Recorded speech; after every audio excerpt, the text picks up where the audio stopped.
They've stolen people's businesses. They drag their kids into every part of the drug business.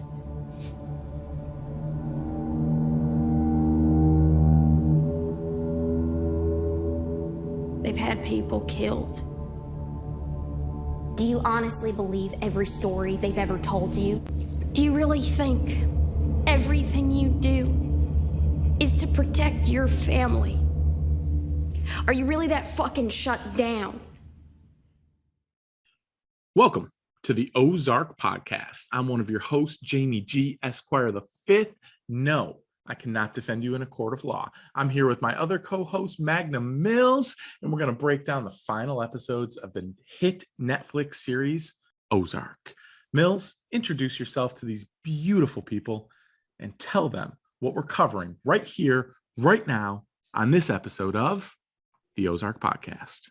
Hey, people. Y'all are rather striking, if I don't say so myself. I'm Magnum Mills. Thank you for checking us out. If you're not subscribed to our YouTube channel already, please do so. Like the video, drop a comment. Same thing for the podcast. If you're not subscribed, please do so. Please rate, review, comment. Love all that stuff. Love talking about Ozark here. And on this episode of the Ozark Podcast, we are going to discuss episode 9 of season 4. That's the second episode of season 4, part 2. Yes, we are. And before we get down on it, Magnum Mills, we need to tell everyone, peeps, this is your warning. This is 100% a spoiler podcast. That's right. Here is the 411, hun. We will be spoiling everything up through the episode we are discussing. We know that all the episodes dropped at once. However, we're tackling these bad boys one at a time. On this episode, we'll be spoiling all episodes of Ozark up through episode 9 of season 4, but nothing past that. We're trying to remain unspoiled here as we cover these episodes, so we will not be discussing any interviews with the cast and creators until we cover the series finale. Mills, hit us with the deets, baby, for episode 9 of season 4 of Ozark. I think I got all that. We're not going to tackle Mike Lowry, and we're going to remain unsullied. We got this. This is season 4, episode 9, Pick a God and Pray, originally released April 29th, 2022. This one is also directed by Amanda Marsalis. 4th episode of Ozark she's directed. Previously was the episode we had just covered in this season, The Cousin of Death. And then it came from Michoacan and the Gold Coast, written by Laura Dealey. 3rd written by credit on Ozark. Previously, it came from Michoacan and Let the Great World Spin. The opening credit symbols here on the title card are a tall glass with ice, lemon, and a straw, a coffin, a pair of handcuffs, and a set of 4 keys. The short plot synopsis is their deal with the FBI now dead. The birds desperately search for more solutions to their growing problems. Wendy's father comes to town. And Magnum Mills, the birds really do have a problem. It seems like every solution they come up with creates at least 2 new problems. It honestly seems that the only reason they're not in jail is due to the incompetence of the law enforcement. Will that trend continue? It's time to find out right here, right now on the Ozark Podcast. And it's kind of a somber and slow opening, but it's very important. Wendy and Marty arrive back at their hotel room, presumably after having disposed of Javi's body. They wordlessly split the contents of the minibar up and proceed to drown their sorrows. Wendy accuses Marty of putting everyone ahead of their family, and they argue over how the Ruth and Javi standoff went down. Wendy really goes at Marty, and they argue about how they got in bed with the cartel in the first place. The argument turns to what they should do next. How can they get out, and with what? Marty wants to just get out and be protected, but Wendy still wants it all. Oh, yes, she does. And I got to say, Magnum Mills, Wendy can chug some vodka, bro, straight up. She's slamming those mini bottles like nobody's biz. You notice she goes right straight, takes all the white liquor out, sits down, drinks it directly out of the bottle, slamming it. Marty, on the other hand, grabs a bourbon, pours one mini bottle into a cup, and sits down and thinks. Just, again, showing the difference between these 2 characters. Any thoughts on just the idea that, Wendy took the clear liquor, Marty was left with the brown? Is that more maybe, the only thing I can think of is Wendy is more of an idea of what she wants exactly, while Marty isn't quite as sure, so he's a bit more cloudy while she is crystal. That's all I got. Absolutely. And maybe that Marty's just dealing with whatever's left over after Right. And that's gets also what the she way to say it wants. is Wendy always gets the first pick, and Marty has just become accustomed to taking whatever's left. That's a good call too. I like that. I think so, bro. I mean, the dialogue here between the two of them, Magnum Mills, we don't necessarily have to go through it all, but I thought this was really important because you see Wendy kind of laying into him, and Marty starts with, "Can we talk?" And she was ready to talk. And she basically accuses him of choosing everyone else over their family, telling him he's so desperate to be the good guy. And Marty's kind of defending his decision here. I didn't know she was going to kill him. And Wendy looks at him and says, "Then you're a fucking idiot." Again, we talked about this in episode 8 podcast. Wendy firmly understood and believed in the power of human will. And Marty, on the other hand, he was all about the numbers and the analytics here. And he said, well, the probability of that happening is slim to none. Well, guess what? It happened.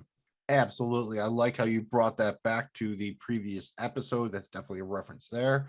And you just get the idea that, again, this just solidifies Rams at home. Wendy not only does not give a fuck about Ruth, she's really upset that Marty does in some way. Because Marty, again, she's just furious that Marty apologized to her. It's like, you apologize for what? Like almost Ricky Waters for what, for who here? And then Marty's like, honestly, he says, she's lost her whole family, Wendy. I mean, her entire life destroyed because she met us. And that line is supposed to fucking hit home because it's real. You know, Wendy says, this is what you do. Find excuses to feel like shit. That is like some master class, passive aggressive, blame shifting fucking whatnot there, right? 100%, dude. And Darvo, right? That's pure Darvo right there.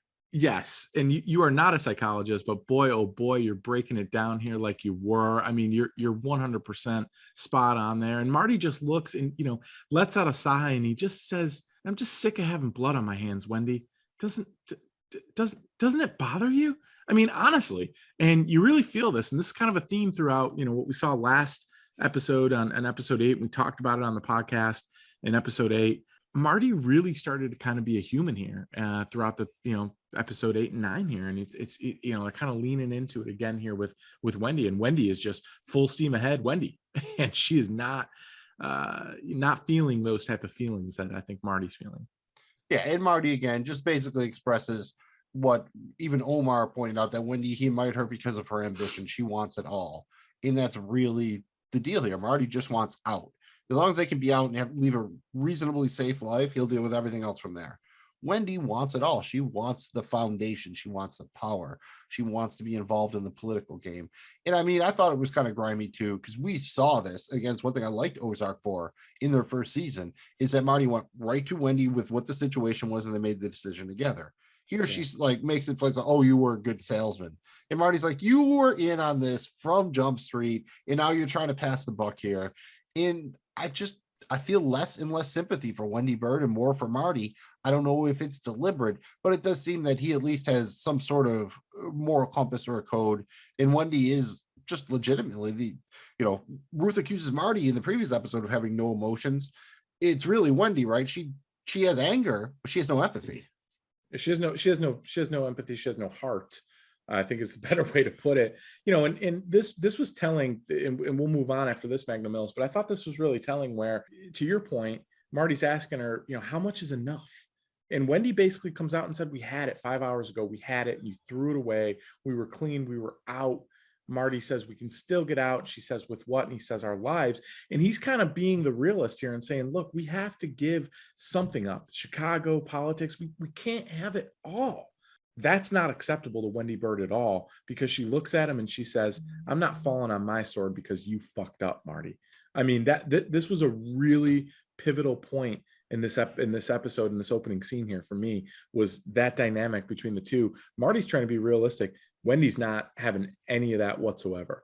Oh, fuck no. And she even gets one last passive aggressive dig in, where at the end she says, "I'm not letting go of anything until I know it's impossible. And if you love me, you do the same. Have some fucking faith." Like, that is some like abusive type shit right there. If you loved me. Yes. That's, we did an off-season mini-so. We did a little FMK. I chose to kill. Wendy Bird because I was scared to shit at her. Stand by that now. Totally think I was 100% in the right there. I guess the only thing before we go on, because I think this is one of the major scenes of the episode, I don't mind spending a touch extra time on it. Do you think that had Wendy not called Javi in the previous episode, Marty, like he thought, could have talked her out of it? I think he believes he could, but do you think he believes actually he could. I think there's a chance, but not if Wendy was there.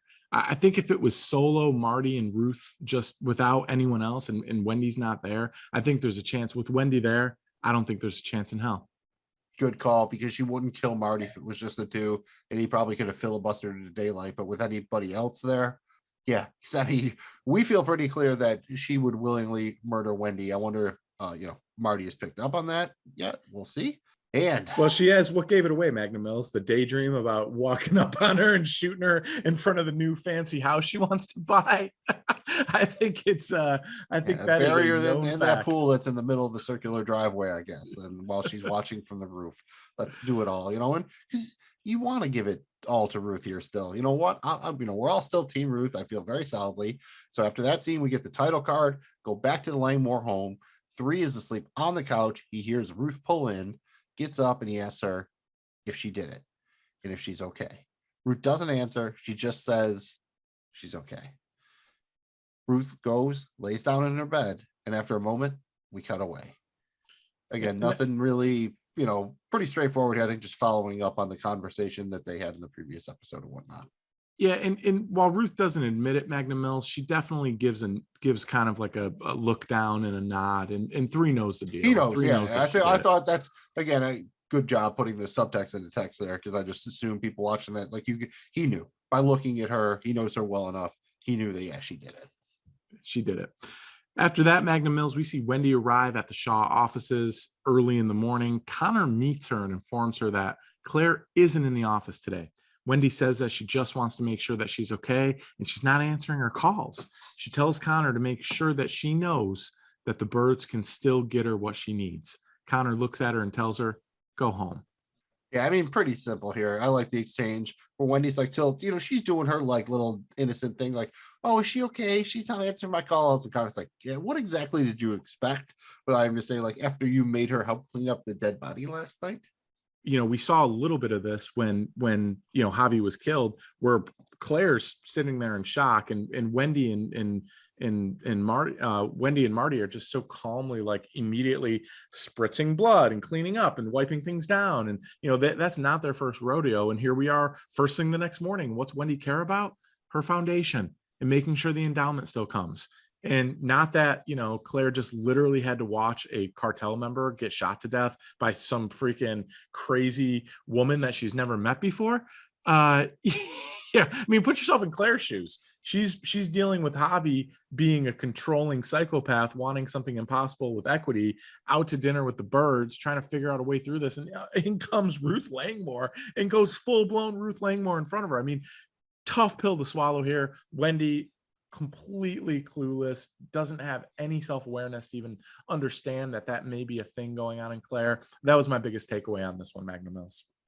Roger that. See, I went a little bit the other way. My biggest takeaway was you got the boy Connor here, kind of, Claire's fixer, and then you got the boy Nelson, the cartel's fixer. I just picture them going up against each other, and it's one of those scenes where twins fight each other, or people were trained by the same master, and they're equally matched, so they just keep trying to hit each other, and they just go on forever, and then they do a buddy cop comedy, something like that. So I'm there for CNN, Connor and Nelson, there for that. And after that scene, we finally get to see what Mel Sattin's up to. It turns out he really was just working for Helen's ex-husband, Gene. I honestly can't believe that. He was legitimately who he said he was. And Gene had no idea that Helen was affiliated with a drug cartel. Mel tells him that the FBI thinks that she's dead, and so does he. Mel also says that he can get more information, but he needs at least 3 more weeks. Helen and Gene's daughter, Erin, enters the room. We've seen Erin before, obviously, and begs her dad not to dig any deeper into this matter. She's worried about what the cartel might do. Mel tries to convince him that it was maybe the birds who had something to do with this, and it was them who killed Helen, not the cartel. And he relays his suspicions about Ben. After thinking about it for a minute, Gene thanks Mel for his work and declines to pursue the matter further. Yeah, and Magnum Mills, I mean, a couple of things here, right? I mean, I like that they incorporated Erin here, and she had a history with Helen and the cartel, and kind of knowing what really happened, and so this that was really cool. But dude, I think you probably feel the same way, but I was pretty bummed out here to know that like Mel Saddam wasn't anything other than what he claimed to be, and that he was just needed a signature and he'd be out of your hair, like literally working for Helen's husband. Man, I don't know why, dude, but I thought for sure that was just a cover. I think we were hoping more for kind of a criminal with a heart of gold storyline, but it looks like more he's a cop who made a bad decision that wants redemption storyline. Both can be fun, but I think we were leaning towards the more fun version here. And it does kind of, seem like that, especially throughout this episode, right? That he misses his connections to law enforcement or whatever. And it seems like he's closer to trying to find a way to get back to that than he is to necessarily Breaking Bad and working for the birds of the cartel or something like that, maybe. Yeah, 100%, which is not necessarily what I wanted, but I appreciate them doing it. We finally got what we needed. Magnum Mills, I must say, you were spot on with your prediction last episode of the Ozark podcast, episode 8, when you said you believed we would see Mel in episode Well, you 9. basically have to. I mean, come on. He's the main cast member who was in the last episode. He does get a great line here when he's explaining to Gene that Helen was a cartel lawyer and why she might be gone. He's like, well, because cartel lawyers kind of have a habit of going missing. Like, yeah, that's I've never had the personal experience, but that feels about right. And this is interesting here. I think it plays into your input around him kind of chasing the dragon, and his dragon being needing to get back on the crime scene and solve a crime. I don't know that he necessarily has a vendetta against the birds. I think he knows something big is lurking, and boy, oh boy, does he want to be the dude to solve it. He sees the jackpot at the end of the rainbow, and he is closing in, and he wants it, and he wants it bad. And maybe that either A, gives him the juice he needs internally to just continue to get it up for life, or B, it buys him a ticket back on the force where he was fired essentially for stealing cocaine out of the evidence room. Yeah, and I mean, I guess even if he can't get back on the force, perhaps he just settle for not being like persona non grata anymore, for at least being able to get some call in favors to get surveillance footage and stuff like that. That pretty much wraps up that scene there with Mel. And we go back to the birds. They arrive home. Charlotte is there waiting for them. She asks how it went, and Wendy drops it right away. Ruth killed Javi. She asks if she's seen Jonah. Wendy thinks that Jonah told Ruth where they were, but Charlotte admits that it was actually her. Wendy is furious, but Marty tries to defend Charlotte. The argument ends when an FBI vehicle pulls into the driveway, and Wendy tells Charlotte to get out of there. I like that Wendy immediately, goes home and tells Charlotte what happens. Like, and you saw this kind of in episode 8 too. As soon as Marty gets off the phone with Javi, right away he tells the whole family what's going on. There's really no more like parents figuring stuff out. It's not that it's a family decision, but it's the whole family knows everything of what's going on all the time. And that was kind of another example of it here in episode 9. Yeah, I think my main takeaway here was Wendy has zero feels for her children. Like, she's just mad about Ruth. She doesn't really give a fuck whether it's Jonah, whether it's Wendy, or excuse me, whether it's Jonah, whether it's Charlotte. Wendy doesn't give a fuck. She's pissed, and she's going to get to the bottom of this. And she has rage and wrath, and she wants to bring it down upon somebody. And shout out to Charlotte, like owning up and being honest. Again, I like that this is 2 episodes in a row now where you see these kids, despite everything they're wrapped up in and involved with, they still know the difference between right and wrong, at least to some extent. And Charlotte didn't want to lie. She owned up. She didn't throw Jonah under the bus. And shout out Charlotte. Yeah, it makes you wonder who their real parents are when they do good shit like that. That brings us to the scene keeps going, kind of. Charlotte gets out of there, but Hannah from the FBI comes in, and she wants to know if they know anything about Javi's whereabouts. She tells them that they no longer have a deal without Javi. Hannah offers them witness protection, but they have to testify against Omar. Wendy immediately declines their offer. She asks how they can get their deal back, but Hannah says the actions of Agent Maya Miller have made getting the deal back impossible. Wendy proposes getting Omar moved to Mexico, where he can bribe or break his way out of prison and resume his place at the head of the cartel. Hannah says that it's not even an option if they wanted to do it, as Omar is on the SDN list. They would have to get him off of that list in order to get him extradited to Mexico. Wendy says that she wants to sit down with Navarro And Hannah surprisingly agrees. Yeah, and this was really good, dialogue, and maybe just maybe Hannah will give us a decent FBI character for the remaining This is the portion of most this. competent version of the law enforcement we've basically seen on the show. I think Sheriff Guerrero has actually been pretty good, but from the FBI standpoint, this was like, okay, she's not falling for any bullshit. This is all fairly reasonable. Yeah. And even though like letting Wendy see Omar, that she doesn't really, what does she have to lose really? I guess Wendy could pass information to Omar, but if he's still in solitary, what can he really do with it? Yeah, I do like that she wasn't afraid to, kind of call Wendy out on her craziness. We're saying, your reach is exceeding your grasp, Mrs. Bird. Oh, it was a beautiful line. That was a Beautiful beautiful line. line. Yeah, but Wendy wasn't wrong either. When the FBI originally wanted to make the deal with Navarro for a reason, because Navarro really wanted to make this for his children and everything. Javi wanted to make this so he could be like big dick on, NASDAQ and in Wall Street and everything. Like Javi had maybe bigger ambitions than Navarro did. So Wendy is right when she points out that to the FBI that, yeah, like if we could get Navarro back, he was always the better option. She's not wrong. That's usually Wendy Bird. She's not wrong. She's just kind of an asshole. She's not wrong. She's just terrible, kind of. And we saw that. We saw that firsthand, where she basically planted a seed and made an effort to implicate, Javi's professor here. I mean, that was. Yeah, she'd never met the dude, but she was totally willing. She knows that's one other person that he met with after. Like, so yeah, she'll throw him right under the bus. Right under. We did get our first mention of Agent Miller, so maybe they're going to bring us back. We'll talk predictors later, but I think maybe that was a little foreshadowing to maybe bring us back to get a scene or two with her, and maybe she comes back and tries to redeem herself, or we get some idea of what the hell happened after she went rogue in the first part of season 4 here. So I like that. I'm hoping that we get some answers there. Yeah, and again, at the end of the scene, the show kind of gets a little bit on the nose when Hannah starts talking about what it would take to get Omar off the SDN list, and she's like, oh, deft political maneuvering. I mean, like, you might as well have just said like hashtag Wendy Bird.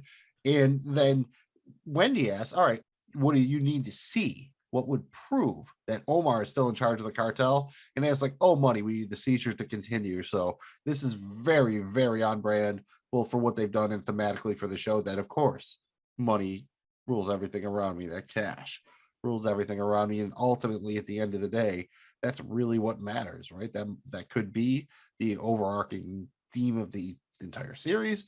But on something more fun before we move to the next scene, I just want to point out that my dream is that Marty somehow gets a family out, he goes to jail or whatever, and then you know what he's going to do? He's going to work for the New England Patriots, and he's going to be the guy who coaches them to do press conferences where they talk for 5 minutes but answer absolutely nothing. Because if you ever listen to Marty Bird, damn, that dude can like talk for a long time without actually saying anything. Yeah, book right out of Bill Belichick's playbook right there, man. Love it, love it, love it. Magnum Mills, after that scene, we see Connor and Claire roll up to Claire's house, which is absolutely beautiful, I might add. And they find a Mercedes waiting for them. Keep in mind, it is a gated driveway. Several cartel people get out of the vehicle and basically say that they represent Javi Alessandro's Stone and Tile Company. They just want to know if Claire has seen Javi since their meeting yesterday. Claire says she has not and asks what's happening. The cartel representative says that they know Javi was supposed to be heading to her office last night. She denies meeting with him. The cartel rep says that they will be in town until they find Javi. Again, Claire realizing that she is in the game now, so to speak. And if you noticed, she has a circular driveway here. That was something that Ruth and Wyatt talked about in episode 8, the previous episode, about something rich people had was a circular driveway. Claire definitely has one here. And if Javi wasn't an asshole, I love Ozarks. I would love to get a Javi Alessandro Stone and Tile Company shirt. I can think of some cool t-shirt shit, but I don't want to rock a Javi shirt, so I'm not going to do it. Not going to do it. Magnum Mills, before we get into the next scene, how the hell you think they got in through that security gate to be parked there? No, easy. Just it probably just an older model security system they were able to hack or bypass. Well, it was easy for Magnum Mills. He is the mathematician, figured it out on the spot. After that, we catch back up with our good friend Mel Saddam as he arrives home. His crib is not nearly as impressive as Claire's, although he's got a pretty awesome, cool cat. He gets a call from somebody who we're not sure. He seems very interested in what they have to say and says that he can be in the Ozarks later today. He apologizes to his cat, which he calls Baby, and he says that he's got to go. Magnum Mills, I'm a little concerned that he's leaving his cat all alone for days, weeks on end. I mean, I've got a cat. You can do a couple days, but weeks, that's a lot for a poor little kitty to be, you got to. Well, you can have somebody come over and give the food and the water, change the litter box or whatnot. Mel seems like a personable dude. He probably met somebody like randomly around the way and roped him into doing it, I'm thinking. Thank you for talking me off the cliff. I was worried about the poor kitty.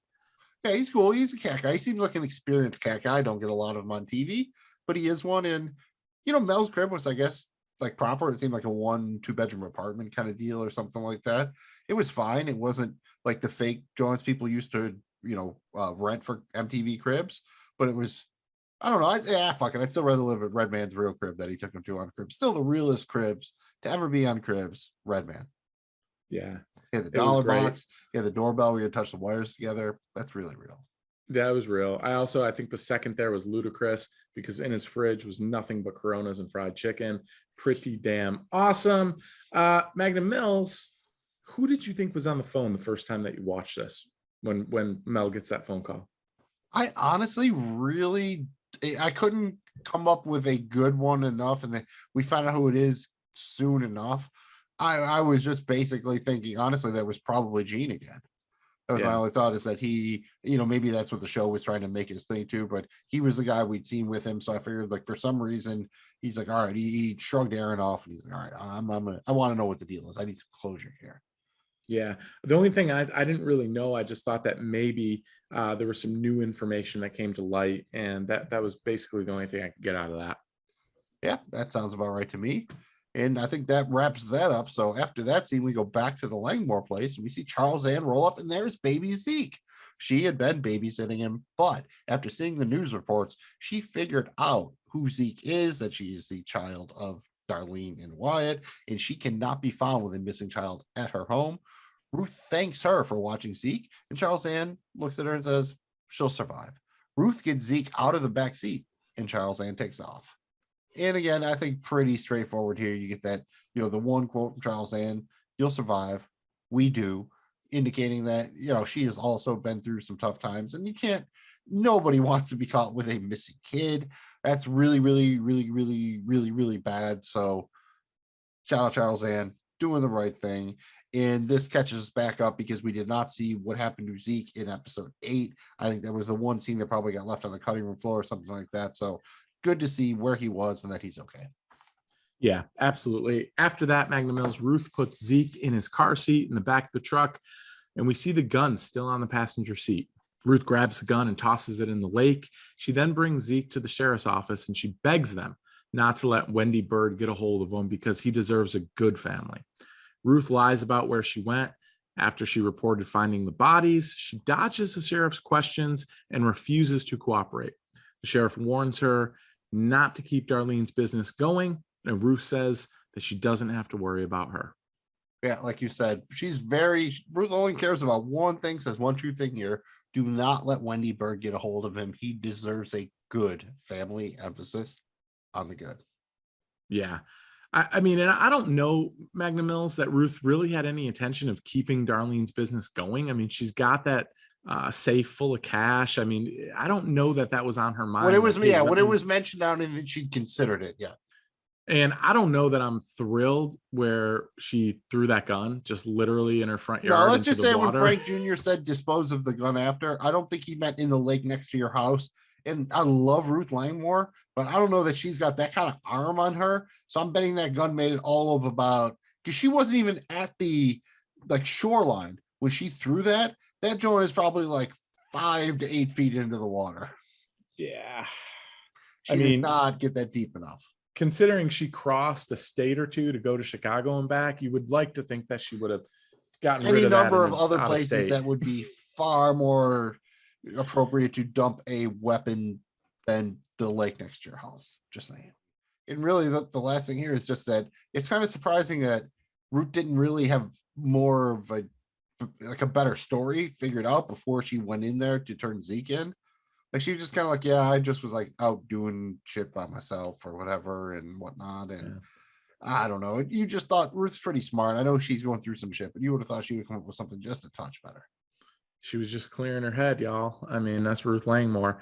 From there, Magnum Mills, we see a desperate Marty trying to figure out his next move, and he goes to see Agent Maya Miller. That's right. We just mentioned her. He wants to take the deal that she originally offered him, where he would go to jail and then he would work for the FBI when he got out. She's not interested, and she says that Wendy would never go for it, even if she wanted to offer it.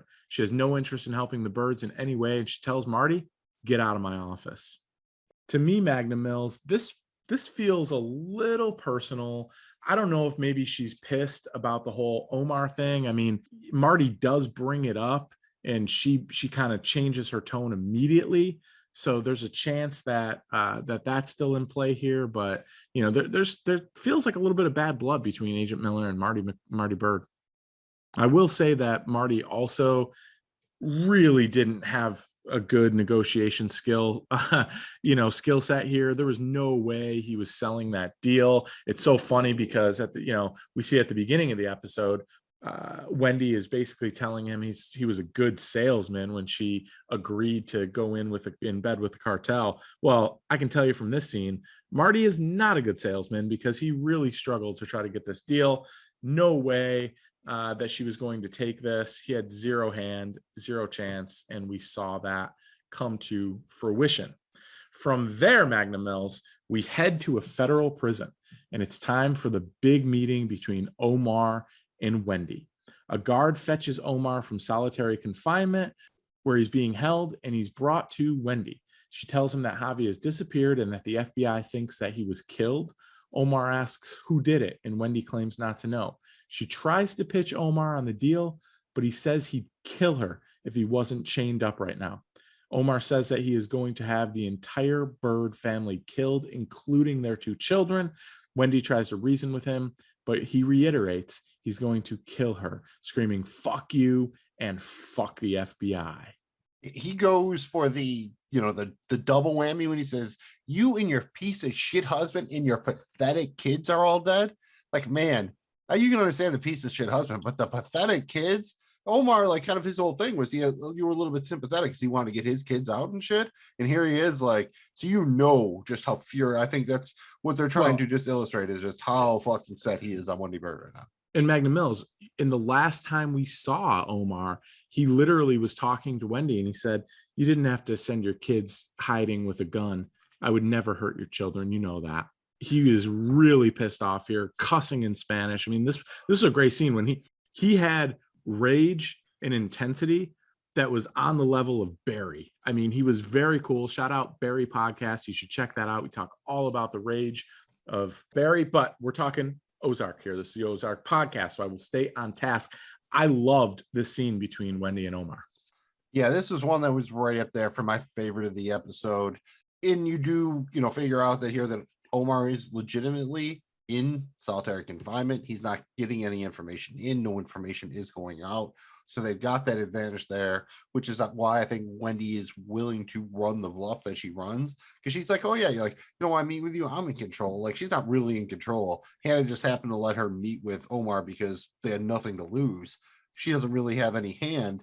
So again, she's probably gonna have to lie to gain some, but this is Wendy Bird. So it's not like, a little bit of lying is something that she's, unfamiliar with. Totally agree. Oh, and the best part was when, because Wendy had to be the one to tell him that Javi was dead. And he immediately just assumes the birds had something to do with it. I love that. And Wendy couldn't hide it. Again, Wendy, very, very intelligent, probably a better online poker player than an in-person poker player. All right. After that, back to Mel. And he's meeting with his prospective client who he talked to on the phone, who we find out is Wendy's father, Nathan. They're meeting at the Lazy O Motel, and they happen to see Jonah, who is very, very surprised to see his grandfather there. Mel happens to also be staying at the Lazy O. Nathan tells Jonah that he's there to find Ben, and his church group wants to help. We see a big bus in the background, which I'm assuming contains the church group. Jonah explains that he's currently living at the motel without his parents, and Nathan asks Jonah to tell him all about it. Mills, this is where we're going to see the grandfather here, Nathan, I think playing a bigger role than what I wanted to. I think Yeah, he we saw spells him get trouble set in a up different right way. earlier when I think Mel went to see him in the first part of season 4. So I think we both predicted we would see him again. I think his his relationship with Wendy is pretty fascinating.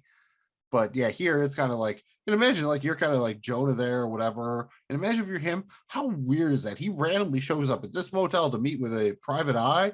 And there's his grandson who was 15, 16 or whatever, living at that motel without his parents. Like, hey, Jonah's like, what the fuck is Grandpa doing here meeting with this random dude? And then Grandpa's Yeah. like, what the fuck is Jonah doing living here without Wendy or Marty? Welcome to Ozark. Do you think that Nathan really believes he's going to find Ben? I think he's running some sort of hustle or doing something or whatever to something in for the church. We've heard Wendy accuse him of that before. So that was where I went with it. No, I think, yeah, sure. Bonus, he'd like to find Ben, but the way we hear, them talk or whatever, he has some other ulterior motivation, I think. And after that, I think that about wraps that up, right? I think they're on the Blazio scene. Roger All good Dodger. with me, Magnum. Roger Dodger. Wendy gets home after meeting with Omar. We see her sitting in the car in the driveway after the meeting. She calls Hannah from the FBI on the phone, and she lies and says that Omar is interested, even though, again, we know Omar said the exact opposite. Wendy asked to have him move out of solitary confinement as a show of good faith, and Hannah agrees to do so. Wendy stresses that he has to know that it was them who got him out of solitary. She hangs up and then talks to Marty, who has come out of the house to meet her. He asks her how it went, and she says that he was interested. Marty asks how Omar was, and Wendy says, he was angry, but he's smart and knows a good deal when he hears it. Marty lets her know that they have another problem. Her dad is here, and he's searching for Ben. The balls on Wendy Bird here. I don't know if she's just totally such a narcissist. She's just wrapped up in her own manifestations to the most insane shit here. But this is very, very dangerous for the Birds. I mean, Omar literally vowed to kill her entire family. He screamed at her until she left. And she's just willing to risk it all because somehow, some way, she either A, believes it, or if she doesn't get it all, she doesn't want there to be anything else. It's crazy, but I think that's the answer is if she can't have everything at this point, then life's almost not worth living to her on some level. It's really fucked up, but you've seen I just don't know where her emotional attachments are anymore. Even her kids seem to be like lip service. She's willing to put them in danger. Wendy I think she knows what she wants, but it's still the same thing she's always wanted, and that's fucking everything. And that usually doesn't end well for those people. Really hard to accomplish that. Mills, any, I know we'll do predictions later, but I mean, does this have a snowball's chance in hell of working? I think it kind of has to here, right? I mean, it's really the only play to keep this thing going in terms of getting leverage back with the FBI, right? I mean, they'll have to think of some other totally new plot line if this isn't it. Yeah, this makes sense. And again, this is right up Wendy Bird's alley, doing her little political machinations and kind of gambling on people and playing them emotionally. So I think that all tracks. It just, I mean, I think that's it. I just think it's kind of wild that Wendy is really at the point where it's so all or nothing. Like she is legitimately willing to put the lives of the entire rest of her family at risk just to get her foundation, which is really just a springboard to let her do other shit from there or be, legitimate or what have you. Yeah, it's power control. It's what she wants. But dude, it's just such a huge maturation from Wendy, the character from when we saw, season 1. And as they start to get into this trouble, she's just trying to save her children. And look where she is now. I mean, it's just crazy, the evolution of Wendy Bird. From there, Magnum Mills, we go back inside the Bird house. Wendy and Marty are discussing the Ben situation with her father, Nathan. Wendy wonders what he can do that isn't already been done. And Nathan tells them that he's hired a PI, Mel Saddam. Wendy and Marty try to discredit Saddam, but Nathan isn't having it at all. He feels like he's been guided here by God himself. He berates them for Jonah living at the motel and asks if Charlotte's working at the pole at their strip club. He's not going anywhere until he finds out what happened to Ben, and he makes sure that his grandkids are okay. He lets him know that he'll be staying at the Lazy O with his grandson, and he departs. After he leaves, Wendy calls him a sanctimonious fuck. Marty's cell phone rings. It's Harry the Undertaker, who has a body that he doesn't know what to do with. It's Wyatt Langmore. He's tried to reach Ruth, but to no avail. Marty tells him he'll talk to Ruth and not to do anything with Wyatt's body. He gives Wendy the rundown, and he leaves to go see Ruth. I mean, I don't think there's a ton to say here. I do find it surprising. I don't think that Nathan actually really checked out Mel's references, other than to maybe get an idea of what his prices were, make sure he wasn't getting ripped off. And you can definitely tell like where Wendy got her whole style from, so to speak, because Nathan comes in there and just starts landing body shots. That's exactly where Wendy picked up like kind of her rapier tongue, or just quick strike ability in that. After that, we get our first major needle drop of the episode. It's not Nas this time, it's some Wu-Tang. We get Can It All Be So Simple, which is just a beautiful, beautiful track.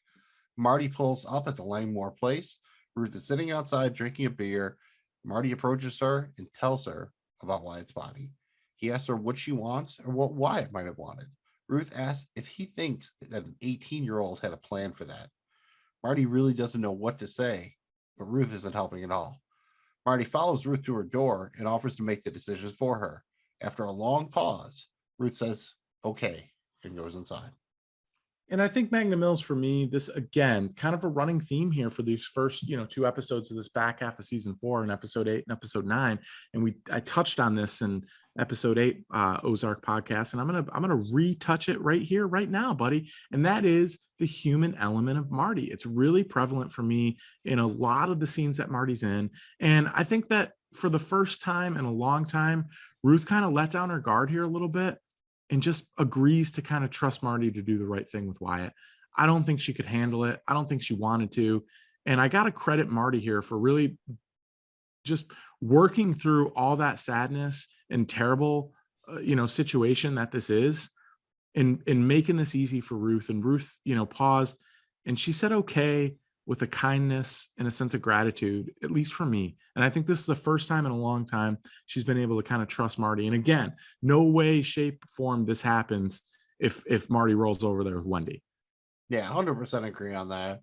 And the most biting line here is when, Ruth says, you think an 18-year-old had a plan for that? Because unless they were shipping off to the military, I do not know of an 18-year-old who had a burial plan. So that's some real truth right there. Not surprising from the lips of Ruth Langmore.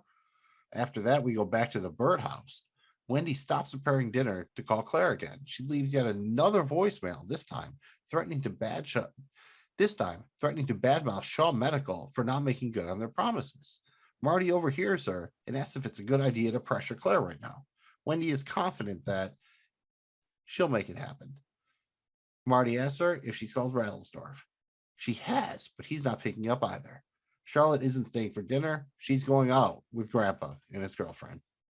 Yeah, and I just love that. I just love that, as soon as that happens, Wendy just picks up everything that she's been preparing on the cutting board, throws it in the sink, and Marty puts his beer cap back on his beer, puts it in the fridge, and says, yep, and just follows her out. Their plans have changed for the evening, sir. And again, just shows that Marty just literally lives his life pivoting around what Wendy Bird decides to do. Yeah, and again, I think that the line from Wendy is beautiful. I'm taking it one catastrophe at a time. And Wendy really should not be pressuring Claire at that point. After all the dead body of it all, she should really be giving her like at least 24 hours to breathe, live, what have you. I would give her a small break there. And that leads us to the dinner. Like you said, they give up. They're all going. They're going to join Nathan and his girlfriend, Annalise, at a restaurant for dinner. Annalise seems to be on the same wavelength as Nathan as far as finding Ben goes. Nathan mentions that he met with Sheriff Guerrero, and she told him about the couple who organized Ben's missing posters. Obviously, we know that was Wyatt and Darlene. It's a tragedy, and the talk turns to Wyatt's funeral. Annalise says that she's sorry for the loss, but they are lucky to have Nathan there to help. Nathan offers Wendy and Marty to help with the family. Marty thanks him, but Wendy doesn't really seem moved at all. Nathan eventually tells a story about when Wendy ran away from home as a 10-year-old child. That broke Ben's heart, just like when she moved to Chicago. Wendy's had enough, and she tells Marty they should leave. Marty says that it was nice to meet Annalise and that they will pick up the tab. He then scurries to catch up with Wendy as she storms out of the restaurant.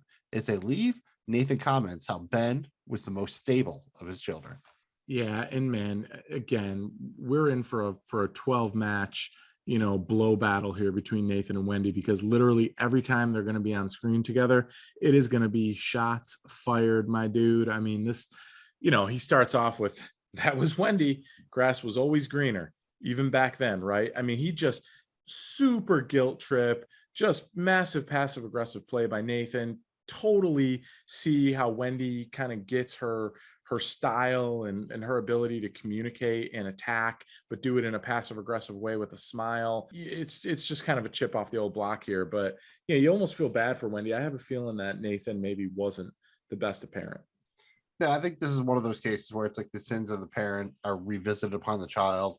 In all the things Wendy didn't like about her parents, she's done to her kids. It's one of those things you always say, well, if I'm a parent, I'll never do X and Y. And then, more times than not, it seems like you wind up doing so. I think I think that it hits hard here. And you also see that Marty is he knows that there's no winning this. It's just a bad situation. Shout out to Annalise for trying to keep it light. Charlotte and Jonah are basically collateral here. It's really just a shooting war between Wendy and Nathan. And it's interesting, but I don't think there's a lot here to it other than to just really emphasize just how fucked up the relationship between the two is. From there, Magnum Mills, we're in the car and we see Wendy worrying that Nathan will poison the children against them. She tells Marty that the part of the story her father never tells is that when she got home, he hit her so hard that she couldn't walk right for 2 days. And that's why Ben was crying. Marty said he's sorry, but Wendy says that they've done worse, and she scoffs when Marty suggests that they haven't. Wendy worries that they've completely derailed the lives of their children. She uses this opportunity to pitch Marty again on what they need to get out clean. It's for the kids. Marty sighs and says that there's something that he has to tell her. He says that he wants to believe that they can get it all back, but he's scared. He went to see Agent Miller about the deal, and she turned him down. He apologizes for not telling her, but Wendy says it's okay. He's telling her now. Wow. Is this the first Wendy with feelings and guilt and worry and normal parent human scene that we've had in a while? Holy cow, it feels like it, right, Magnum Mills? See, I didn't really read it that way because Marty comes clean and everything, and Wendy has the opportunity to do the same, and she chooses not to.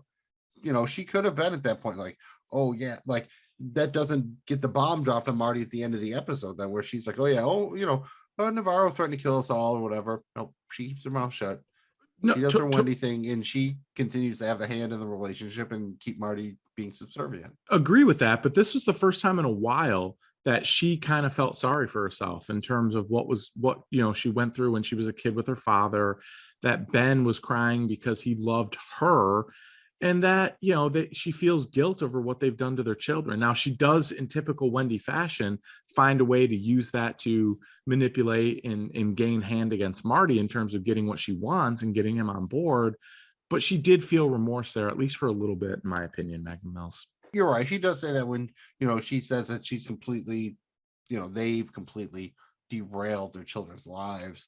That's definitely something that she recognizes it, but she doesn't seem to want to do anything to put it back together again either, other than this super awesome thing where they're going to have this foundation and then everything will be, roses and champagne and rainbows from there. It's one of those things, man. You really want, you can just see that there is most definitely a divide between Marty and Wendy, and you kind of wonder at this point how they will actually bridge that, or if they even can. And this brings us to a point where you might see a different divide begin to get bridged. We go back to a bar where we see Mel Satin, surprisingly, again at the bar, and he's meeting with Maya Miller. He has a picture of a car that Wendy Bird rented on the day that Ben left the Ozarks. He was able to track it for a while, but he lost it because he no longer has access to police resources. He misses being a cop, but he's hoping that Maya can help him now that she's a big shot at the FBI. Maya explains that not everybody appreciated what she did, but she'll do what she can. She asks that Mel pass along any information on the Birds Foundation.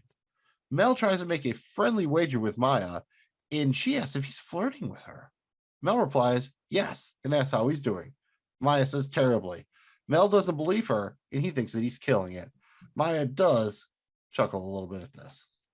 Bro, I wish I had Mel's, guts and bravado when making a move and flirting with somebody. I mean, this was awesome. I enjoyed this little banter back and forth. And does it feel like maybe there's a possibility of a little hookup here, Magnum Mills? I mean, we're always predicting. I mean, a little, like this is like the telescope they use to shoot messages into outer space or whatever. Pretty sure they're forecasting this one. A little bit of foreshadowing. The weather guy's saying it. I think it's going to happen.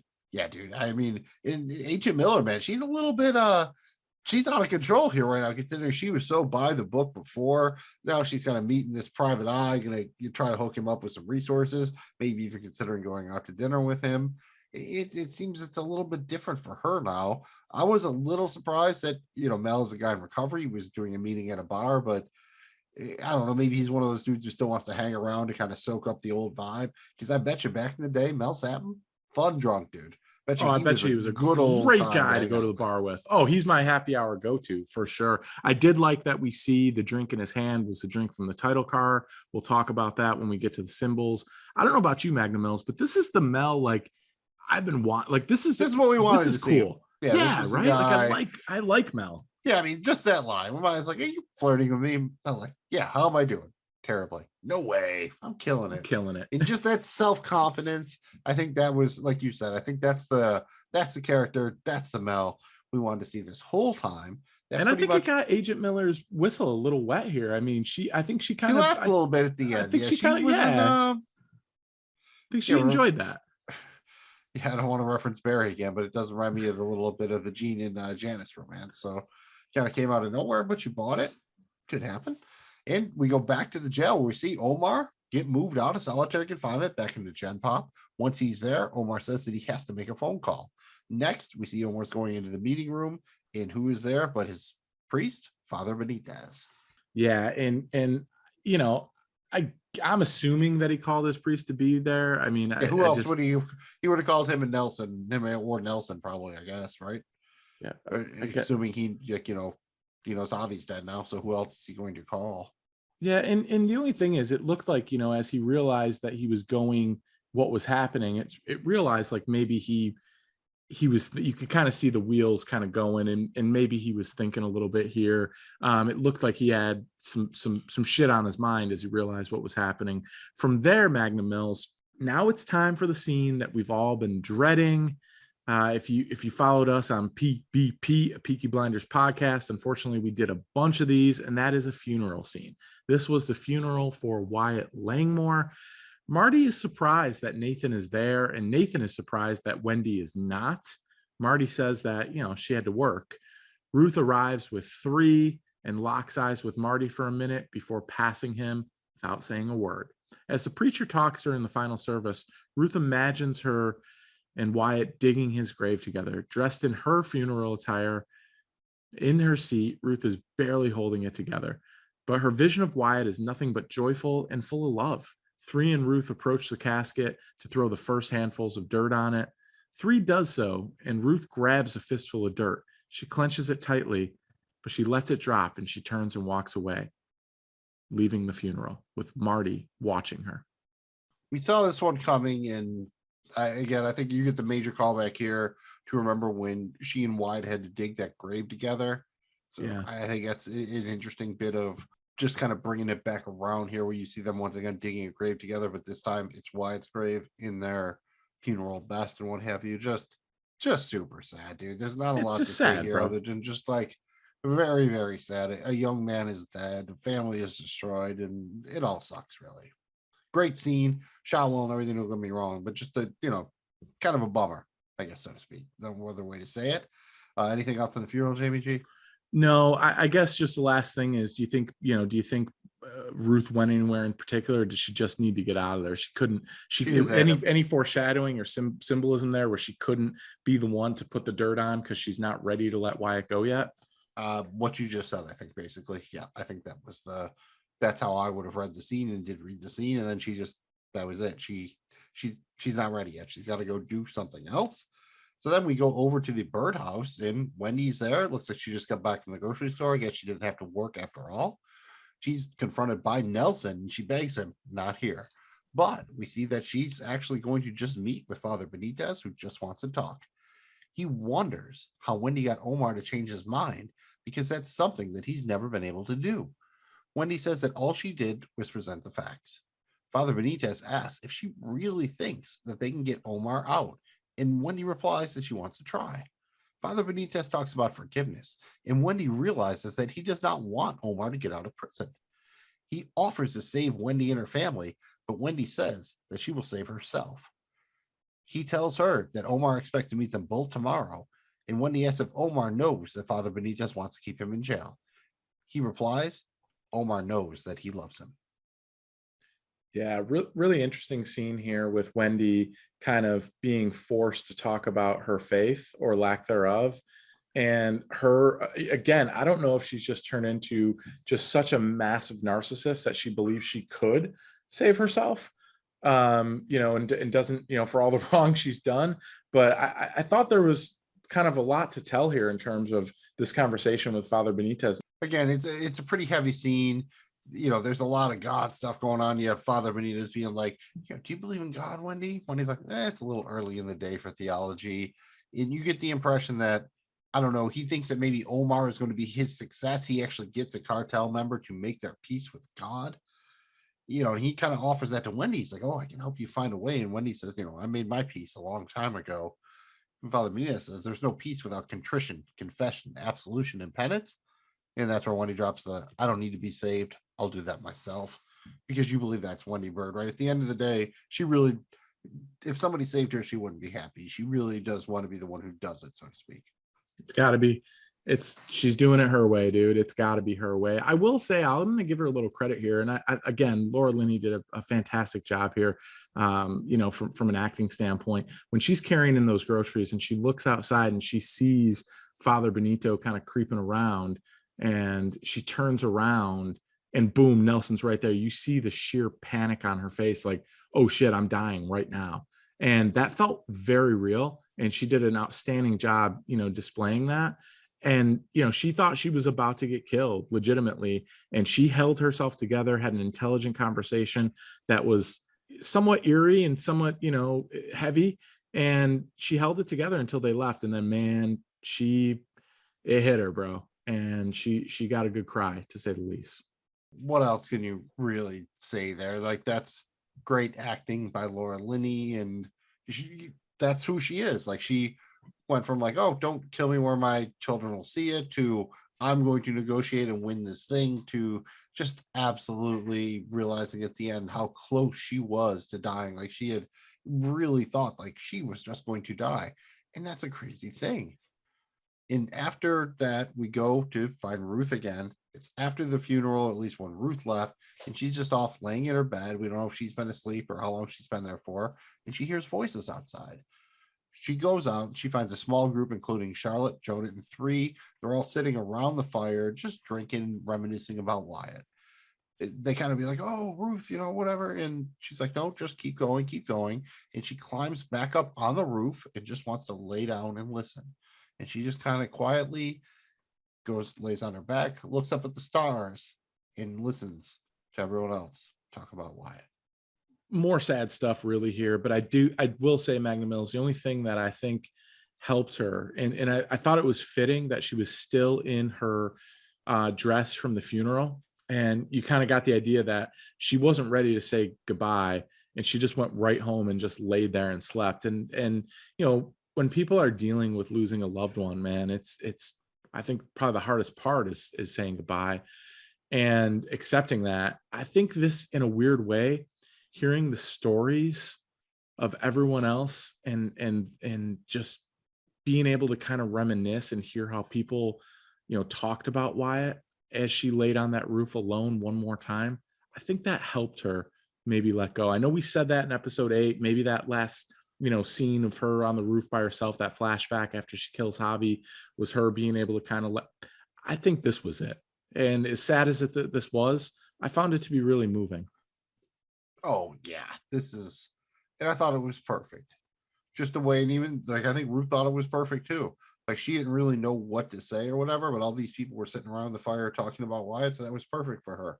She could just go listen to them, didn't have to say anything, and could kind of bask in their love and adoration for Wyatt. So, and on that roof there, I think that all works for very, very well, both from a thematic standpoint and for what I think Ruth would really probably do, right? Yeah, for sure, man. And love that she was still in the dress from the funeral and just laid down and heard it. Great scene. From there, Magnum Mills, Wendy and Marty are meeting with Navarro in prison, and he tells them that he cannot run his operation from inside. He doesn't trust electronics, and his priests will not relay certain information. Getting him moved will take too long. They need to secure his power immediately. Marty suggests that they send him to Mexico. Marty says that the FBI will be cool with it, and the cartel will play along as long as Marty keeps the money flowing. Omar is skeptical that they will accept Marty, but Marty thinks that they will if he has Omar's blessing. Omar thinks that this could work, but it will not be easy. Right now, Omar appears weak, so he has to make a move. He has to have been the one to have killed Javi, and Marty must relay the message to them. He warns Marty that not everybody will take it well. Marty replies by telling Omar, "Tell me everything I need to know." And I mean, when Omar says not everyone will take it well, I thought that my initial thought was be like, yo, Javi's mom, his sister. For sure, that. But I also think maybe there was some people kind of in the camp that, will have a hard time accepting it. Maybe Yeah, there are Javi probably was popular, some Javi stands in the cartel. Some of the lieutenants right, are probably on his side or something like that. So maybe especially with him, quick, getting power and then very quickly losing it. That was kind of where my mind went, was combo factor of his mom and maybe some of that a little bit. I think the one elephant in the room here is, do you really believe that just because he got moved out of solitary that all of a sudden he's just with the birds? Yeah, I mean, I don't know that was enough for him to. I think he is going to do what he has to do here to play along to get himself back to Mexico in control. And then when he is in a position of control and power, he will deal with the birds. Yeah, I don't think he forgot. That's exactly what he's like. Oh shit, maybe they can really get me out. So he's willing to play along. But as soon as he gets free and clear, I don't know, maybe he doesn't kill the kids. I'm hoping he doesn't kill the kids. But yeah, I think that he'll be dropping the hammer down. I don't think he has forgotten that vow to kill Wendy and her entire family. And speaking of that, I know they're sending Marty down, but shouldn't it really be Wendy who's going? She would be like, Marty should be the guy running the logistics of the cartel, right? Like the shipping, the amounts, all that, the numbers. Finance, but as far as the day-to-day operations, that should be Wendy, right? Yeah, I mean, ironically enough, I think as a team, they would be great. Yeah, no, they would actually the cartel fit pretty well. together. I think that's almost part of the point. Like they are two sides of a coin, kind of. They should work well together. Yeah, we should probably bring up the elephant in the room here. There's been no talk of the car accident since episode 1, season 4. We're now in episode 9. 8 episodes, no discussion of the car accident. Like now there is a possibility where they could, in theory, not be in trouble. They just keep their nose clean with the FBI. Omar says, hey, you're off the hook with the cartel. Gives them some money. There's like, you got to get the fuck out of the Ozarks, whatever. Here's some money. Y'all have to leave. And they all leave happy or whatever. And then he, somehow sabotages the van. Or that's the one thing, though. It wasn't a bomb. It was an accident. They look like they've been on the road for a while. I don't know if it can be a cut break line, but yeah, you can make the argument now that somehow that's what happens is the birds think that they're going to win and they're out, and then then Omar gets his ultimate revenge. It almost looked here, Magnum Mills, like Wendy didn't have a ton of confidence that Marty can pull this off, but she didn't care. Again, pointing that if she had to, she would allow Marty to die so she could get what she wants. I mean, that's, she doesn't want to, but if she had to, she would. Yeah, I mean, I think at the end of the episode, you feel that I think at least Charlotte thinks that Marty felt that he had to do this because that was the only move. And so that Wendy kind of forced him because Marty's trying to, again, play to what she wants and try to give her everything, the foundation, all that whatnot. I was definitely intrigued about how Marty would go about doing the business, but very scared for Marty. Yeah, 100% scared for Marty. From there, Magnum Mills, we go back to the Langmore place. Connor and Claire have arrived. Ruth is still on the roof and she asks, "What the fuck do you want?" Claire wants her product. She says that they had a deal with the man she killed and that they need her to make good on it. Ruth asks why she should do it, and Connor replies because they have security footage of her blowing somebody's brains out. And Ruth says to that, "So fucking what?" She goes into her trailer and reemerges with her trusty shotgun. She tells them that it's not a smart move to blackmail a woman who she just saw kill a man. Claire insists that it's not a threat, it's a deal, one that can be very lucrative for the both of them. Yeah, I mean, you said it. That was the line right there. We're saying not such a smart move trying to blackmail a woman you just watch kill a man, because she knows Claire is terrified of here. She knows that Claire is terrified of her. And I think the interesting thing here is that like Ruth's speech kind of worked, right? I don't think she meant it to do so, but she killed the bird so hard to Claire that Claire was just like, "Oh yeah, I'll just go over to Team Ruth now." Like, hey, she wants what she needs. She's got to get the product. But on the other hand, I think Claire would revel in fucking over the birds at this point. Yeah. And I'm trying to think back, Magnum Mills, how Claire knew Ruth worked with the heroin. I think Wendy mentioned she worked with Darlene Snell with the right. I think she mentioned that to Yeah, Claire. and yes, and at some point, she does tell her like, "Oh, Javi killed her cousin." Yeah. And if she figures out her cousin was Wyatt, then he was married to Darlene. I think that's how you get there pretty easy too. So, and the boy Connor seems pretty competent. I feel like they could have figured out who she was. Again, they have the security camera footage. 100%. From there, Magnum Mills, Agent Miller has some information from Mel Saddam as she identifies Sheriff Guerrero. Mel asks if she likes Thai food, and Maya says that she could eat. Well, on YouTube, you can see me. I'm sticking my finger into like a circle made of my other fingers. But yeah, I think they're going to have the relations. Yeah, I think that a bang sesh. She's is feeling coming it. soon. She's Maya's breaking down here. She's starting to feel the Sam charm. Yeah. Well, hey, Mel's got that charm. From there, Magnum Mills, we go back at. So before we do this, though, are you shipping them? I mean, sure, why not? I hope that they be making fuck, hashtag Berserker. Yes. And you know what? This show needs some love. Have at it, Mel and yeah, seriously, and Maya. That would be weird. Like, I'm not. Yeah, sure. If there could be one happy couple, that would be great. So, why not? Why not? From there, Magnum Mills, we're back at the birdhouse, the bird home. Claire finally picks up one of Wendy's calls. Wendy tries to tell her that they should have the product soon. Great news. But Claire does not care, my friend. She only picked up to tell Wendy that it's over. The deal is dead and that she needs to stop calling. Wendy says that their company needs them, but Claire says, "We'll see about that," and hangs up. This does not sit well with Wendy Bird. Like, it's not just business, it's personal. It's a bit of both, but it's definitely personal.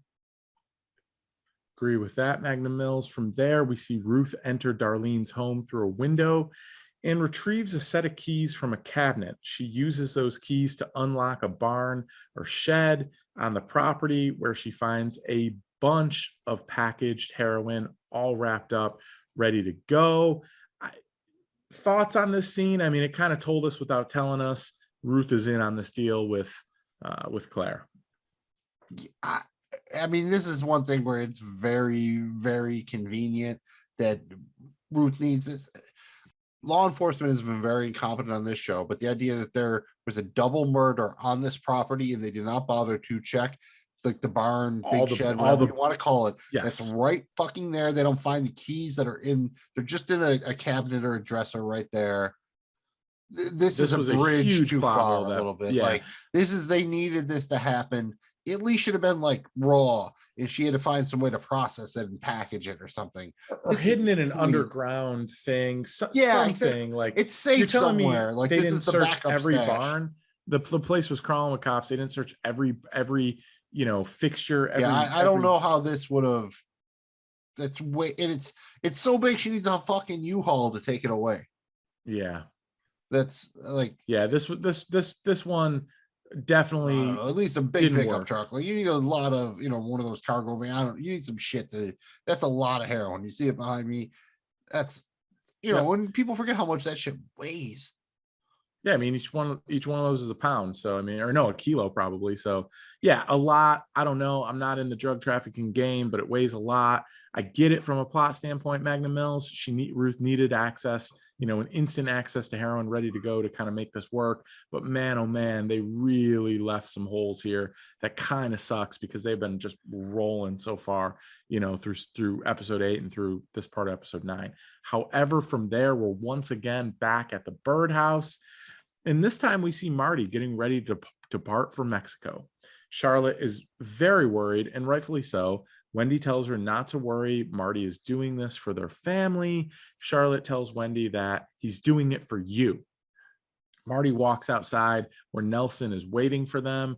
Marty and Wendy embrace and a nice hug. And then Marty asks if he can ask them a question. He says, how did they know that he wouldn't kill them? Marty asks when, and Nelson says it was a bold move to get him out of solitary after he vowed to kill them. He says, with balls like that, they just might make it out of this thing. Marty takes a long look at Wendy before replying that it was Wendy's idea and that she has, and I quote, good instincts. Marty gets into the back seat with Father Benitez and they drive away. Hey, Nelson. Dude, look at Nelson. Been on the show for a minute. You get a quote, dude. Balls like that, you just might make it out of this thing. Too bad the balls belong to Wendy Bird. Oh, they do. And they're big and they're robust. Yeah, dude. Nelson, he doesn't talk much, man, but it was cool to get him on a quote, dude. No doubt. Yeah, No doubt. not to something else, but Huel has a similar scene with Saul in a, check out Saul over soon, Better Call Saul podcast. But if you watch Breaking Bad, who Huel is, and it's an interesting conversation that's very similar thematically to what they have going on here, I think. Great reference. Make sure you check out Saul over soon. That is a podcast that we thoroughly enjoy. Look for that as well. Man, Marty gives Wendy a look here, though, doesn't he, bro? Like, because again, the show does the thing. They don't keep it apart for too long. Like this is, they don't even let Wendy go a full, I guess 1.5 episodes, 1 1/3 or whatever, depending on, but they don't let it go too long. Where she did the thing with Omar where he threatens it and she just lets him go anyways to hope that it works out. And of course, Marty finds it out here at the most damning spot where he's about to go down to Mexico, and he finds out that like, oh yeah, as you're about to leave to go down there with no other protection whatsoever. Yeah, the guy, the boss of all that, he just threatened to kill your whole family like less than 24 hours ago.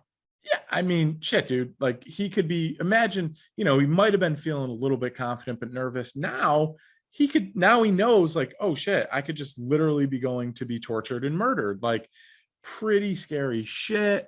I will say, I mean, he's not wrong. Maybe Wendy does have good instincts, but she can't be right every time, right? And it's just not going to end well for Marty when she's wrong. Yeah, she's not Mike Ehrmantraut. No, Wendy is she has too much ambition. She's not smart enough to, know her station or not overreach or whatever. She wants it all. And again, that's both an admirable quality, what Omar liked in her, and maybe ultimately what brings the birds down. That's the episode. Before we hand out some hardware, let's look back at the symbols from the opening title card. Walk us through them again, Magnum Mills. What were they? I think these are all pretty clear. You get the first one being a tall glass with some ice, a lemon, and a straw. That's a drink we see Mel Satin sitting on later in the episode. We see a coffin, which I believe is pretty obviously Wyatt's coffin. A pair of handcuffs, which I believe are the handcuffs around Omar Navarro's wrists. And a set of 4 keys, which are the keys that Ruth finds in the Snell place, then uses to open up the barn with all the heroin in it. That brings us to, right? I mean, anything else, Jamie G? I mean, that's it, right? Yep, absolutely. These ones, no real question marks here for me as far as the symbols go. Yeah, it's not quite like no wolf or dog here or whatever. No wolf or dog, or it's not quite as cool as the Ozark podcast official merch t-shirt that we have here, and you can guess the symbols, but we'll talk about that on a different podcast Maybe we'll give one away. Maybe we won't. Keep watching the Ozark. Keep listening to the Ozark podcast and watching. I think it's out there on YouTube too. At least our producer, who is a massive dick, is in my ear telling me it is. Magnum Mills. Roger Dodger, dude. Roger Dodger. Like our favorite boy Pondy rolling over to the roller rink. That brings us to the time of the episode where we're going to do our favorite quote or dialogue exchange. There were a couple good ones in this one. It took me a minute to pick one that stood out. I initially wanted to give it to Nelson's line, like the balls like that, you just might make it out of this thing. But I have to go with the exchange between Maya Miller and Mel, because it's just both so adorable. And it's just Mel putting off that BDE where Maya says, "Are you flirting with me?" Mel says, "Yeah, how I do it?" Maya says, "Terribly." Mel says, "No way. I'm killing it." And he has all the confidence in the world when he delivers that line. Good stuff, Magnum Mills. For me, I am going to go with that scene at the end as Marty is getting ready to get into Nelson's SUV and go to the airport and fly to Mexico. And essentially Nelson, asks the questions about how they knew that he wouldn't kill them. And he looks at them and he says, "Balls like that, you might just make it out of this thing." We don't get a lot of quotes from Nelson, but that was a big old quote. And them be some big old balls. Oh, beautiful, man, because that was my runner-up. So thank you for picking that one. I'm like a winner twice over. I love it. Absolutely, Magnum Mills. Now it is time for us to choose our favorite moment or scene from this episode. It's my turn to go first here, so I'll take a run. Dude, I gotta give it to the Wendy and Omar Navarro scene in prison when she's first pitching him the idea. The last time we saw the two of them or kind of watched them have an exchange, he was basically telling her that she disappoints him. And we were kind of like, I wonder why. This ratcheted up to a level of anger and hatred and upset that we have not seen Navarro have for Wendy Bird. And it was intense. Shout out to the actor who plays Omar Navarro. You could really feel his aggression, his anger building.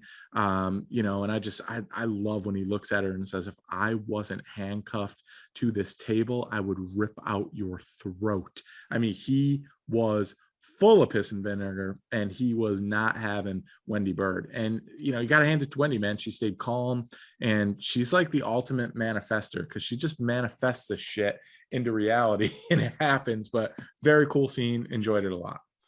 And she really is. I might want her on my charity golf scramble team. I'll have to keep that in mind. For me, the favorite scene is the opening scene of the episode with Marty and Wendy in that hotel room, because I think that's a lot of the series right there. What they're working through, the reaction to seeing Ruth kill Javi. You get one of the more real and raw interactions that you ever get between Marty and Wendy, in both kind of declare their battle lines, right? Like Marty really just wants to get out, whatever it takes, get out. Wendy wants it all, and she's willing to kind of guilt trip Marty to do whatever. And I'm not sure Marty is willing to go as far as Wendy is. So I think it's a really interesting, just very dynamic scene. Obviously, Laura Linney, Jason Bateman just doing phenomenal work.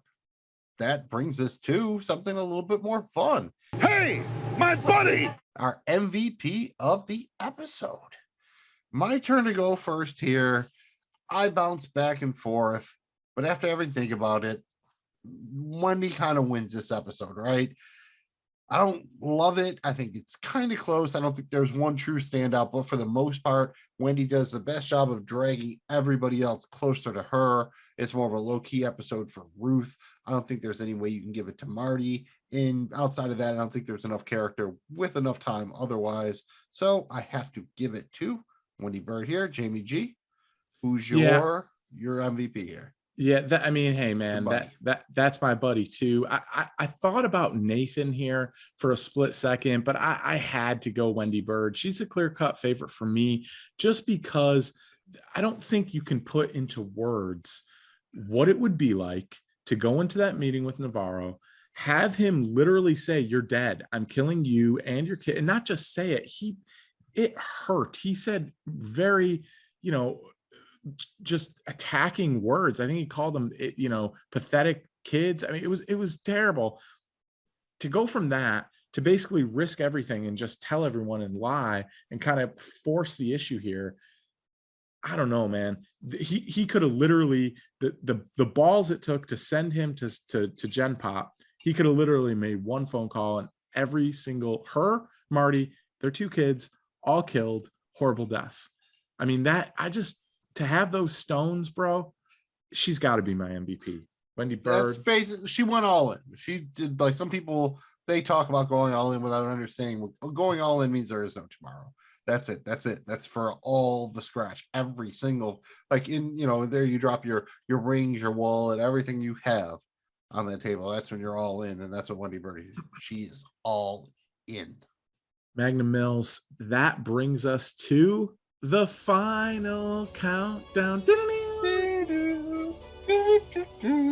That's right. We're going to grade this episode on a scale of 0 to 100% clean.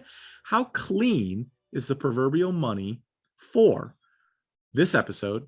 Pick a god and pray. I'm up first here, Magnum Mills. I am going to say this episode definitely did not rank as high in terms of the clean percentage as did episode 8. But for me, I am going to make this thing 87% clean. Still a great episode. It really sets up a lot of shit here. It was a little bit of a chess piece episode, but just to pick up where, the first episode, episode 8 left off and kind of figure out a way out of that and set the tone kind of for what we think is going to be the rest of the season here. I thought that was pretty cool how they did it. I'm going to knock it significantly for the kind of shortfall that I had with Ruth just going and having the heroin still left in this, it's just it's a old wooden ass shed. You're telling me you really needed that key? They couldn't have just broke in there. I mean, this was just way far-fetched, really pissed me off. So for that, I knocked it down. I've got it at 87% clean, Magnum Mills. I'm right in your wheelhouse there. I'm going to, I think, quote Green Day, say there's no return from 86% clean.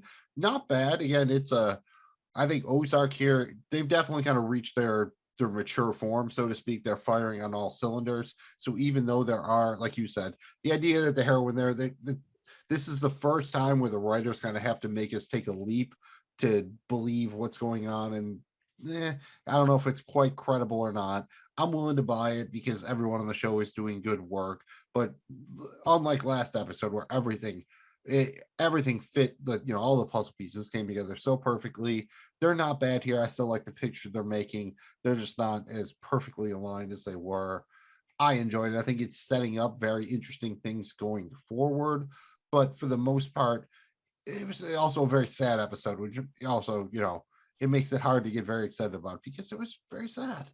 Had a lot of the sads. In fact, one would say all the sads.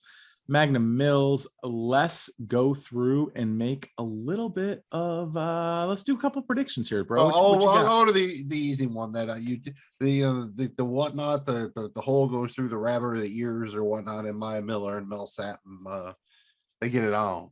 Let's get it on. Yeah, I meant it more in the WWE way or whatever, but sure, you can do Marvin Gaye.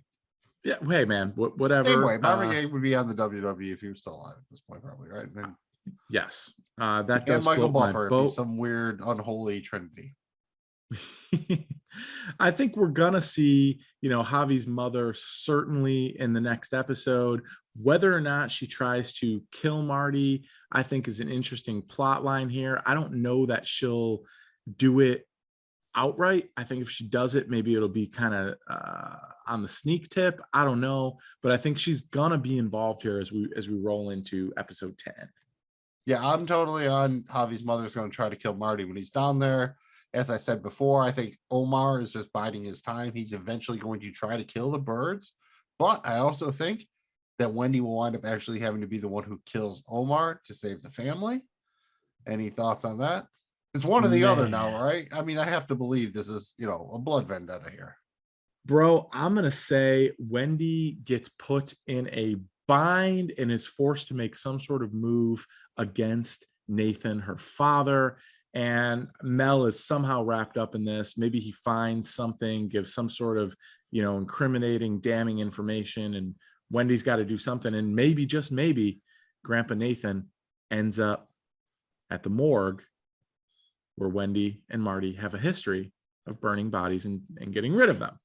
Ooh, that's a little bold if you're predicting that. I would think Wendy would really enjoy getting one over on Nathan at this point. So sure, I'm down with that. And I do think that, Ruth's going to take some of this money she makes from the Shaw deal and use it to actively try to fuck the birds over, at least Wendy especially. Like, even though Ruth doesn't have, she will go out of her way to make sure that this foundation won't happen because she knows that Wendy wants it to happen, right? 100%. Like you've seen, she has money already. She doesn't give a fuck about. So I think she'd care more about destroying Wendy's dreams than building towards her own. Yeah, money doesn't buy her happiness, sadly, and you wish it did. Magnum Mills, last one for me here. I'm going to say Frank Jr. makes it back into the scene, and Ruth and him link up to do something somehow. My guess is it has something to do with this heroin deal. So like the Guntier Johnson of the guy who doesn't have a Johnson. So yeah, no, I'm with that. I love that. I hope that Frank Jr. is a regular part of the final season episodes here going forward. I would very much enjoy that. I think they've been great together.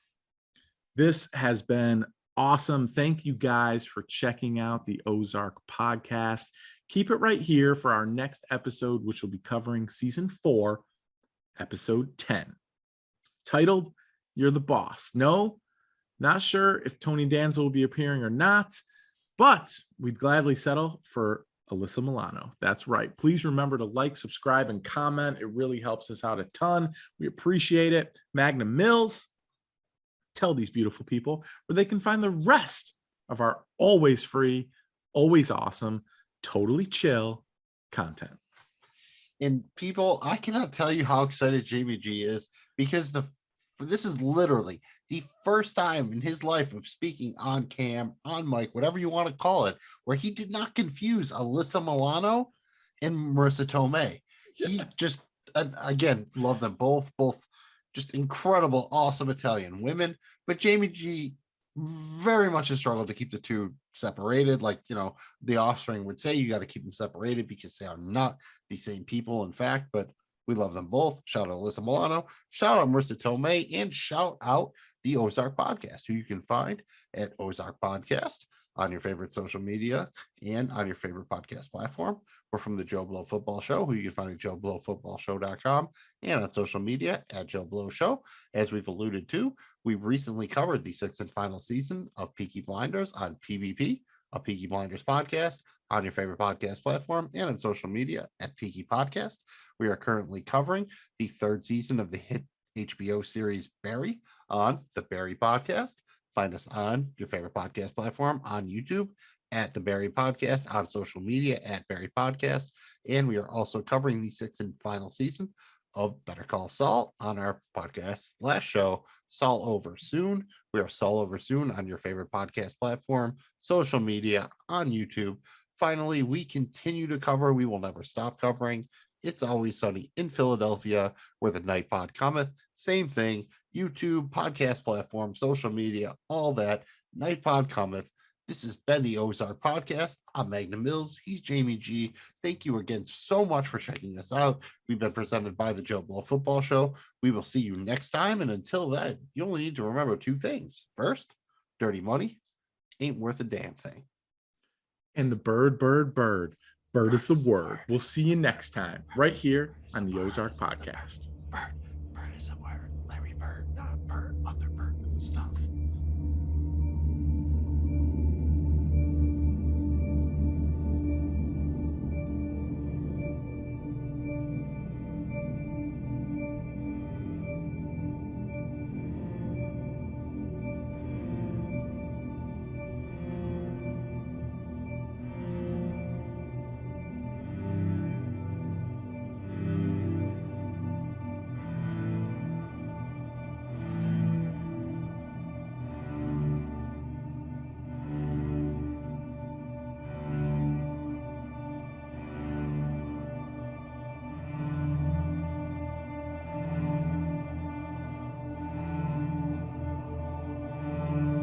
This has been the Ozark Podcast, presented by the Joe Blow Football Show.